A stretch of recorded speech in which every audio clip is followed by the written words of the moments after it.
about the textbook that you co-authored with Professor Charles Lee from Stanford University? Alphanomics, right? Sure.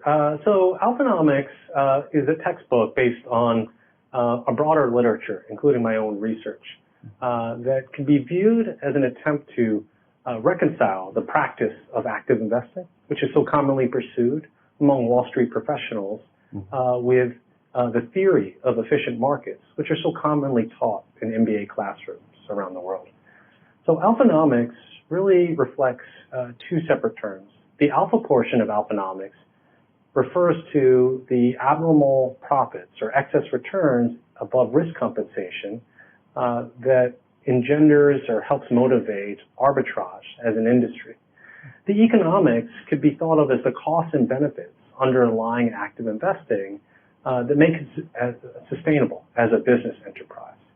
And so in many ways, Alphanomics could be viewed as the recognition of the idea that in a world with costs and risk underlying arbitrage, that prices cannot reflect all fundamental information.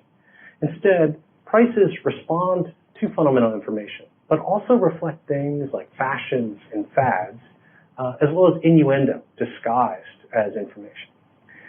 As a result, oftentimes prices deviate from fundamental value. And Alphanomics helps identify or calls for people to identify sources of mispricing, as well as the need to protect oneself from risks and costs underlying arbitrage. And so what we try to teach in Alphanomics is a way for thinking about the world of active investing and that the practice of active investing, what people should be aware of in terms of thinking about fundamental value, as well as how to mitigate risks associated with the practice. Well, that sounds quite complicated, like a finance text rather than an accounting one. So what is the general implication for finance and accounting students then? Sure, it's a great question. The implication is simply that in a world in which prices can decouple from fundamental value, we need ways or techniques for identifying cases where prices deviate from fundamental value. And so part of what we can do as researchers in finance and accounting is to identify low-cost techniques for understanding the nature of mispricing, to realize when value is quite different from price, for figuring out cases where prices are artificially too high or too low because of discretion in the financial reporting process that allows managers to misrepresent truth about companies. It's also the case that through careful analysis, things like fundamental analysis or valuation, we can find ways to identify and better estimate fundamental values of companies and ultimately help improve the apparatus of arbitrage through more sophisticated techniques and application. Okay, so talking about technologies again, I mean, recently China is establishing a new board which is called Science and Technology Innovation Board, which is going to be in the Shanghai Stock Exchange. It's a new board of listing stocks which benchmarks itself with NASDAQ in the U.S. So I know you are a member of the listing council of NASDAQ. So as a member of the listing council of NASDAQ and also as a scholar, what is your view of this board, or what is your suggestion to this board? It's a great question. It's tricky to figure out what I would recommend. I think part of what I have come to view over the years is that a listing on a stock exchange is more than simply a venue for trading. Stock exchanges now offer a variety of goods and services to companies that move beyond simply a host for trading their stock. So companies will provide, or the stock exchanges will provide, governance. They'll also provide marketing support. And so there are many facets to an exchange that make listing on an exchange useful. It's also the case that, like many other sort of network effects, it matters whether there are other companies that are sort of listed on that same exchange. And so there are peer effects from being associated with a technology, a technology index. So companies like listing on NASDAQ, I believe in part because there are many other, it's known for its technology, and there are many other sort of star corporations that exist on that same exchange. And so I think attracting some of sort of the initial leaders in the field, I think is going to be important for attracting others. It's also thinking about the products and services that they offer beyond simply listing, things like risk management, marketing, I think, governance. Those are a big part of what I think makes a stock exchange useful. So we know that there are a lot of Chinese high-tech companies that are currently listed in the U.S. Probably some of them, actually most of them should be in NASDAQ. So what do you think that the new board, the Science and Technology Innovation Board in Shanghai Stock Exchange, will be a competitor to the NASDAQ, or will they, be complements to each other? Well, it's a great question. It's hard for me to forecast. I think that it depends on, my guess is it depends on where capital flows are. I think a big reason why Chinese companies end up listing on U.S. stock exchanges because they want access to the U.S. capital markets and U.S. investors. And so some of this matters from a regulatory perspective in the sense that if there are limits on U.S. capital flows moving overseas, or if there's some source of information asymmetry or risk that prevents investors from investing in Chinese markets, that could also pose a problem that limits the ability or desirability of companies to list on their home market. And so it's not only a matter of what the stock exchange can do, it's a matter of what the government policy and procedures are in place that encourage companies to list on domestic markets.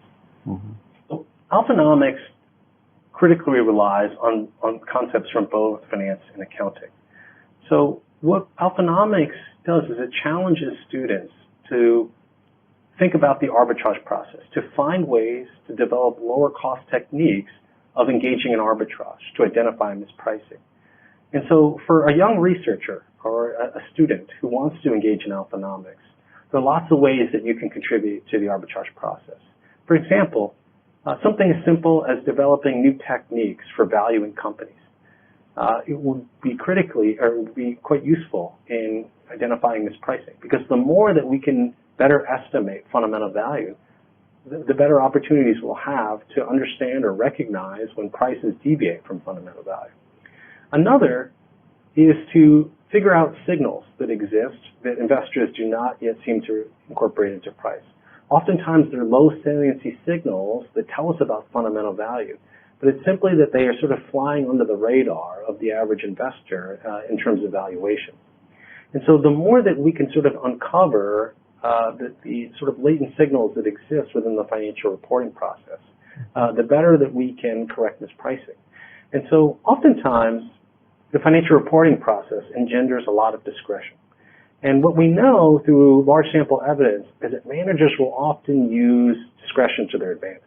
They'll use their opportunity to say or present things in a favorable light to prop up the stock price, or perhaps to achieve some compensation requirement. And so the better we understand the discretion in the financial reporting process, the better able we are to reverse engineer the truth. And so the more that we know how managers are going to try to use discretion to their advantage, the more that we can reverse engineer truth-revealing signals and use that to their advantage.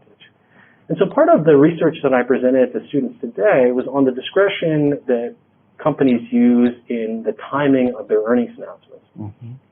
And the intuition that I gave to students is that companies are afforded a lot of discretion in when they announce earnings. They're typically afforded between 30 and 60 days to announce their financial performance. But there's a lot of discretion within that time frame in terms of when they announce. So some of the research I proposed to them today was a good example of what I believe Alphanomics can contribute.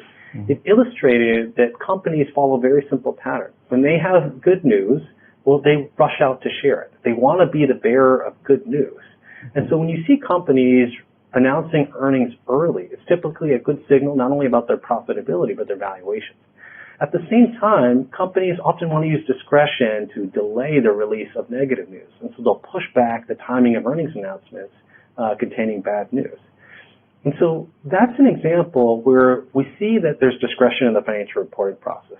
We know that there is an incentive for companies to try to manage their reputations, or for managers to want to present themselves in a good light. So if a manager wants to garner attention for good news, they're going to rush out and share it, such that no one else sort of preempts their good news. They want positive information associated with their name. But at the same time, if they have bad news, typically what you see is a company will push back their earnings announcement in hopes that the information sort of leaks out ahead of time, that we can blame it on other sort of trends or people within the industry that allows me to sort of move away from some of the blame. And so that's an example where once we understand the discretion in the financial reporting process, which is something that I think any sort of student of accounting or finance can, if they really stop to think about it, can figure out where are the sort of the latent signals? What are managers doing to make themselves look better? And once we understand that discretion, not only can we sort of reverse engineer the truth, we can use that as an opportunity to incorporate information into prices in a more efficient fashion and ultimately take away some of the incentive for firms to engage in that bad behavior in the first place. Further, I think we're really in an exciting time for accountants in that certainly big data is playing a big role in the sense that we have more and more information about the way in which companies are operating. We have bigger and bigger data sets that tell us about the nature of financial reporting. And the more granular data that we have available to us, the better able we are to recognize discretion, to get better estimates of firm value, to understand the sources and nature of risks, all of which are useful for active investors who want to generate higher returns with lower risk. And so alphanomics is really a call not to accept that prices are efficient or that they necessarily reflect all fundamental information, but rather through insights and hard work that we can identify information that's not yet reflected in price, and in doing so, contribute to more efficient markets.